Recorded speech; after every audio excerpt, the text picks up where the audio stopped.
we've all been forced in these roles. And if you acted out of the roles, I don't know if you remember, Melissa, but like, yeah, women are good at cult writers. I mean, we're great at cult writers. Oh my God. The only problem is that, like, psychologically, it's been this male-dominated field, and women feel more comfortable writing New Age or specifically Wicca stuff than they feel about the harder stuff, because you go in there and it's this boys club kind of thing, which I'm fine with. I kind of thrive in that situation. But that's, you know, like I said, I came up on MySpace, and it was a lot of arguing over there. That's why I do that, because it's like all the occultists, it's just like Terry Pratchett. All they do is sit around and bicker constantly about nonsense mostly. And I learned that the hard way. I was like, it's funny. Yeah. I appreciate what you're saying. Yeah. I mean, I have this thing I love, see, you know what was a character I loved? Well, they were going to do a movie, Scarlett Johansson was going to do a movie about this woman who was, I think, a gangster who actually was a trans guy, because she looked like a guy, 100%, and she lived like a guy until the day she died. And people were really mad about it. And I was like, well, I honestly understand in that case, because she wasn't going to do it to that level anyway. But there's another character that she should do, if anyone's ever heard of George Sand. George Sand was a woman who dressed like a man in over-the-top fancy riding outfits and top hats and had affairs with both men and women. But she was a woman. She wasn't trying to not be a woman, you know. But she was like, and she was this fabulous writer, celebrated. Nobody even knows about her anymore. And she was this really incredible character. She would have been, that's a movie you should do. Because that's somebody who's sort of like, you know, like now, like she wouldn't even be to the level of gender fluid to our day. Now she would be almost tame. She was a bisexual woman who wore men's clothes. But in the day, she was like nobody, she broke all the rules, you know? I love talking to you too, Melissa. I'm real glad you're here to listen. I'm just trying to make sure I get my blog posts, you know, done. Because these are, it's stressful having to do it on one day, actually, but that's I need to stick to a schedule anyway, so it's good for me. But, like, I was just saying, it's hard. I think it's hard right now for people. If men have a hard time, they're having to repress their sexuality, and a lot of them are just repressing it almost not out of existence, but as far as they're concerned, out of existence. And it's really that, not just that, but actually having to repress all forms of anger. Like, people used to get into fights on the street, you know? I don't know if you know that, but people used to actually just get into fights randomly, you know? I got jumped when I was a kid, you know, on the street once. And, like, see, I mean, people don't know. It was like it was a crazy world. And it's better in a lot of ways. But at the same time, that probably all that anger hasn't gone anywhere. And I think that what is happening is it's coming out in these mass shootings and like attacks with cars and different things like that. Like, because just pretending you don't feel anger to get along get along in society doesn't work. Not forever, you know, especially when things are bad. If you run your society better and everybody has enough food and enough health care and enough of everything, people don't get too upset because their lives are pretty good. But, you know, if you don't have that, you know, and you're not allowed to act up because everybody's supposed to be evolving into beings who don't need to be angry or feel anything. They're just happy Stepford people who only fuck on Tinder because it's quiet and clandestine and no one needs to know. Because no one needs to know. You know? Why? Why don't they need to know? Why? You know what I mean? Like, it's all these young girls hating on grown, like, there were some young millennials hating on Suzanne Summers for having a nude photo shoot. She's like 70-something years old, and she's been a sex symbol her whole life. You know? And, you know, she's been a sex symbol her whole life, and they were, like, acting like it was just sad. And she looked beautiful, by the way. Of course she looked beautiful. She wouldn't have done it otherwise. And what sounds like shackles. But like I said, she wouldn't have done it otherwise if she, if she didn't look good. She was just trying to show there's hope, like all those bodybuilding women and stuff. I just felt like it was very hateful because just because like boobs aren't popular right now doesn't mean that you should be hateful towards somebody who has some, I mean, not boobs in the sense of sexuality, but I'm saying like just because it's not popular to be sexy right now, it's not popular to be sexy unless you're like whatever they call a thought, that hoe over there, Yeah, I think it is too. I think it's younger girls who are mad that older women can still be sexy nowadays. They're like, know your age. I'm like, maybe you're just jealous because they still look sexy and they're competition for your boyfriends, I mean, not that Suzanne Summers is. I'm sure she's married or something. She was last time I saw. And, but there's a feeling like if someone is looking that it makes them less. And it's childish. It's like they're trying to be really advanced, but their own childishness is sort of coming out, And I get it, but it's like, it's not okay. You don't need to be judgmental like that, Yeah. Yeah, I mean, I think that they're just like you sort of are told like older people are supposed to be like older and they're supposed to sort of go away. And now that women can kind of hold themselves together, and honestly, I'm going to share some secrets right now. This one's going to be good. I have learned recently that most of the reason that women, when they go through menopause, get really, really old is because they have been through so much stress and they've been on high-carb diets, and it's destroyed their adrenal glands completely. Because your adrenal gland is supposed to take over for your ovaries, and you're not supposed to have hormones or look old like that.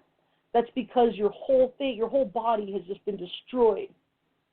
Yeah, way more as a child. Yeah. Oh, cool. Yeah. Oh, yeah. That's cool. Yeah, I mean, I'm doing better actually now, which is good. I had some attention as a child, but it was like, I had a lot of other bad stuff. But they, what was I saying? I'm just saying, like, it's good for everybody that people can hold themselves together. Like I said, apparently the adrenal glands are supposed to hold your body together after you go through menopause. And the fact that women have all this stress on them from being mothers and just from being, women are taught to take on everyone's stress and to worry for everyone because that's what a good mother does. And all it does is destroy your adrenal glands. And if you have a high-carb diet on top of it, all you're going to do is give yourself insulin resistance and make it worse. And now that I know that, I'm like, this is why all of our mothers had all those problems. They worried themselves sick, and they ate a diet that they were told was good for them, that they believed was good for them, and it destroyed their whole bodies. It sucks. Thank you. Oh, that's nice, Charles. Thank you. I'm glad. But like, if you can calm yourself down, if you can handle your stress, and like I said, I mean, for a lot of if you're a tall, thin person, you can probably get away with a lot more carbs. But if you have any problems with carbs at all, and you know it, you should cut down on them. But definitely lots of veggies and fruits. That's very important too, obviously. Yeah, exactly. Your energy does. I mean, I honestly think the world is changing pretty big right now. Like, there's some cool energy coming in, and it's giving our bodies the ability to do a lot. Like, look at all the ascension symptoms that have actually, I think that probably actually changed our bodies. Because I mean, there's so many people who have had their like neck was hurting. How many people had their neck hurting a couple years ago, and then again and again? I've had my neck has been hurting like crazy, but that's But I know for a while people were having pains in different places as ascension symptoms. And then if you looked at the Mandela effect at the time, oh, you're only 32. Oh, you're so young. That's so sweet. And you are young. I mean, you should feel young, But like, yeah, I mean, people were having, and then there were some Mandela effect things that actually a lot of people thought changed the body physically. And there were some doctors and nurses who were saying that some of the ribs were different and different things. And you know, if we're a hologram, I guess that would make sense. You know, we wouldn't seem like a hologram to ourselves, I guess. You know, having it's, you know, but it's just, you know, but I think that we're actually changing so that we can take on. I mean, I call it light, and that's what they call it. It's light. But I'm sure it's like photons or something like that. But there's something that our bodies can take on that will keep us healthier. A lot of it is like where you are in the solar system and what the solar system is and the galaxy and all that. There's a whole frequency geometry thing that somebody set up at some point in a particular pattern to create a particular story, basically. You know, it's interesting. I'm going to go into that one day too. But what time is it right now? 4:30. Okay, we're getting to it. We're getting down to the wire now. Yeah. You should have a warrior thing. Like I think women need to embrace their inner warrior, and I think men need to embrace their inner nurturer. But that's being emphasized to such a point that we need to do both. You know, like everybody needs to do both. You need to be your inner nurturer, your inner warrior. You're just, you know. You need to, because I was hard as nails when I was a kid, because I went through hell on it when I was a kid. But being a mom really softened me a lot. Like halfway through my pregnancy, I was like, well, halfway through my pregnancy, I couldn't watch Ren and Stimpy anymore because because the disgustingness of it hit me in a whole other way, and I was like, you know, I was like, I can't. You know what I mean? I can't ever watch it again. I can't really watch it anymore. Certain things, like Mr. Hanky does that to me too. I can't watch Mr. Hanky. I wasn't sad when he went away. I'm so sorry. You know what? To be perfectly honest, kids are hard. Like nobody wants to. Like they are hard. Like I mean, you can do the best job in the world and still get fucked for it. I did. My son's come back around, but it was hard with him for a few years, you know, and all because he was listening to my dad and not me. He was, you know, he's behind. He wasn't in college for years because my dad was like, he shouldn't have to work or go to school. He should be able to be nothing, you know, and that's bullshit. So I'm like, he's in school now. He's getting his getting his degrees in music and film. I'm like, he now knows that my dad was not steering him right, I tell you. But either way, yeah, I love you too. You're so cool. Thank you for hugging me. I hug you back. You're the best. Thank you for being here. Giving me somebody to talk to for my blog. But like, you know, but kids are hard. Kids are hard. And honestly, if you have kids, if you leave a line behind, it makes it easier for them to reincarnate you, which once you're really free, you don't want that. Because I'm pretty sure I was really above. When I've been looking at my chart, I think I was on another level, and I was done with this, and my higher self was like, no, I need you, you know. So I'm like trying to like get back, and I'm trying to help my higher self, but I'm a little mad at her. And it's me, because I remember it. It's all me, but I'm mad at myself for not taking care of the other part of myself. So